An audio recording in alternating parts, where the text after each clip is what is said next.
Here we go, guys. 2011 Polaris Ranger 800 XP. 10-year ownership review. This isn't about saying this machine's better than anything else or worse than anything else. This is simply nothing more than what it's been like buying this brand new and owning it for 10 years now. This has been simply a fantastic machine. It's just been an absolute fantastic machine. It's got power steering. The XP was like I can't really remember, it was like an $1,100 option. And with that, you got the nicer paint scheme.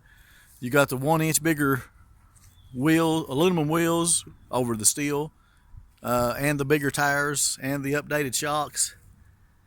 All of this is a factory. I haven't done anything to this. It's all original. And I've never done anything to this mechanically. It's had the oil changed. And let's see, I've never done anything to it. I put wheel bearings on it last year. It's on its second battery, but it does need another battery. So that alone tells you that the machine has been ridden, because anything you get in park, the battery will go dead on. This machine's ridden almost every day.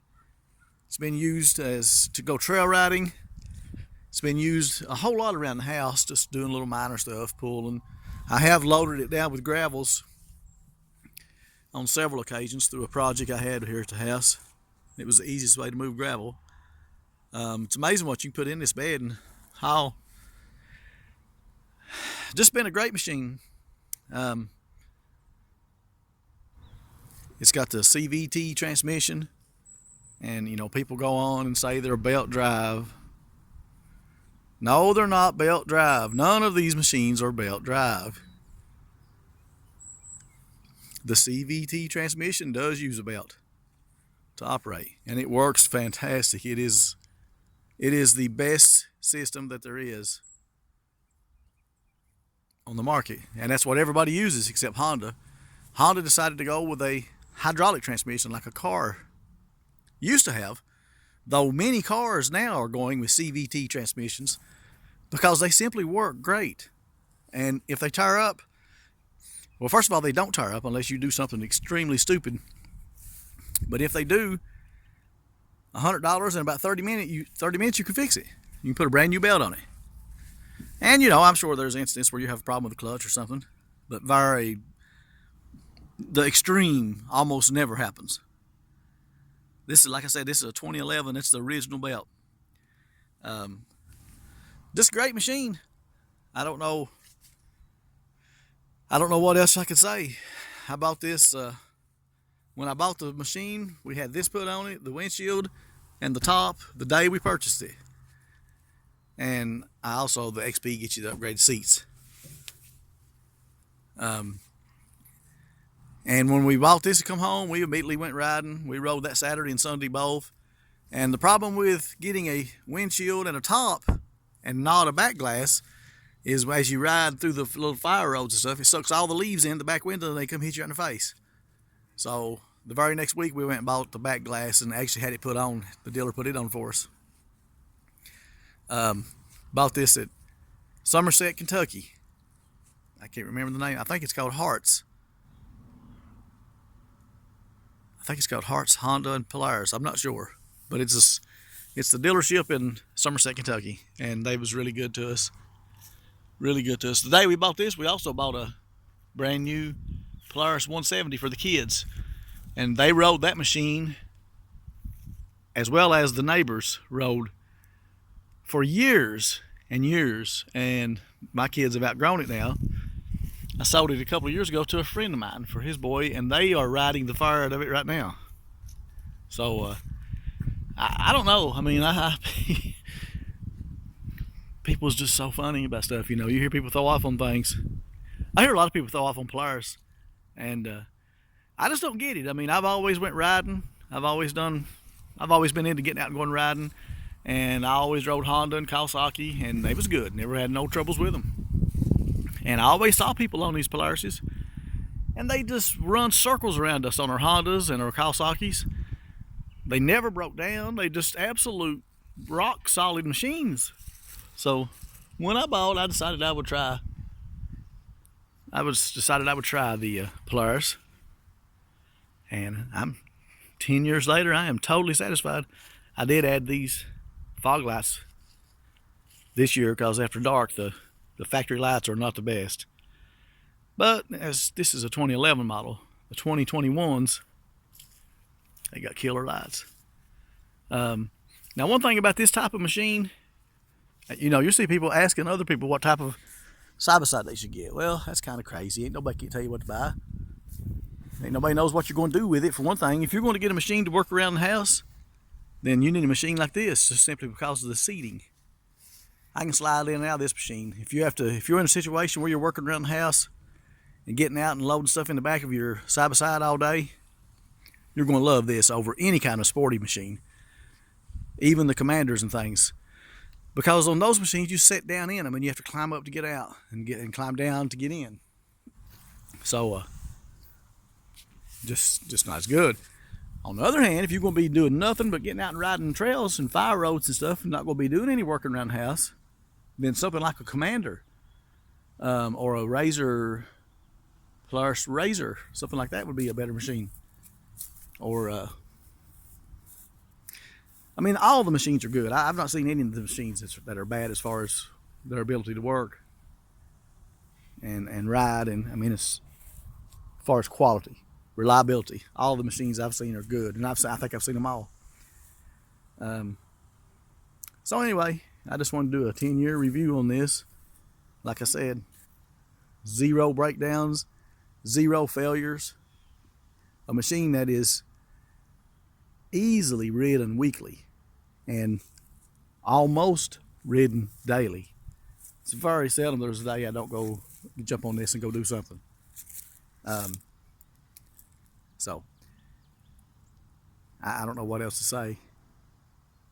My dad bought one a few years ago. He bought the 900. And now they've got the Polaris General, which I sort of like the looks of. But if you want a good machine for a kind of do-all machine, this would be hard to go wrong with. The only negative is, and it's not a super big negative, if you're going to do a lot of just road riding, just a lot of trail riding and stuff, the seats on these are not, it's not that they're not comfortable, it's just the seating position is not ideal for that. It's not a relaxing, you're constantly in a position where you're ready to jump out of the machine. I mean, it works though. I mean, as far as blasting around roads and stuff, you're right up on the wheel. You're ready to go. So that's good. But I can't think of really nothing else to say. This machine has good ground clearance. When I first got it, we would go up hills and do little jumps at the top of them. We've rode the fire out of this. My daughter loved it when I first got it. She'd ride right there in the middle, and we'd get a little air here and there, and never had any trouble with the suspension. I did put wheel burns on it last year, and it's 8th or 9th year, you know. And I certainly don't see where that's a big deal.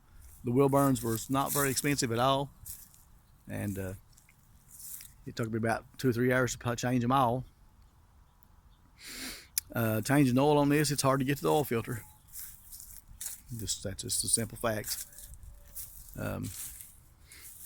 These things have the one-wheel drive.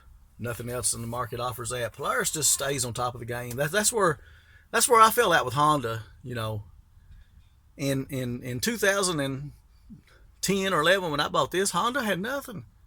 Honda still had 1993 technology. I think they had at that time. You could get even their four-wheeler line is just 10 years or better behind everything else. I mean, they didn't even have disc brakes till well into the 2000s on anything, and no fuel injection. I mean, just nothing. And power steering. I'll never have another machine without power steering. But so I mean, people act like you're crazy in this part of the country if you don't get a Honda, and I just don't see it. And I'm not saying Honda's a bad machine. They're a good machine, and they've really stepped it up the last couple of years. They had to. I mean, Polaris dominates this industry. They absolutely dominate this industry. They sell more than anything else, probably everything else combined. And I don't know why Honda went on a hiatus for 10 or 15 years and did absolutely nothing. I mean, I know they sold a lot of four-wheelers and machines, and I guess maybe you can say if it ain't broke, don't fix it. I don't know, but they certainly got behind the game. Polaris comes out with new stuff every year.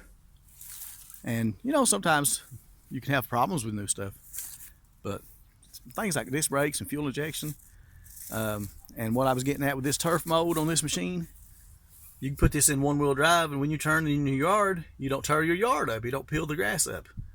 And really, you can do a lot of riding in one-wheel drive. You can go, if you ride on the blacktop, it just saves tremendous wear on everything on your machine, because everything else, you've got both wheels turning at the same speed all the time.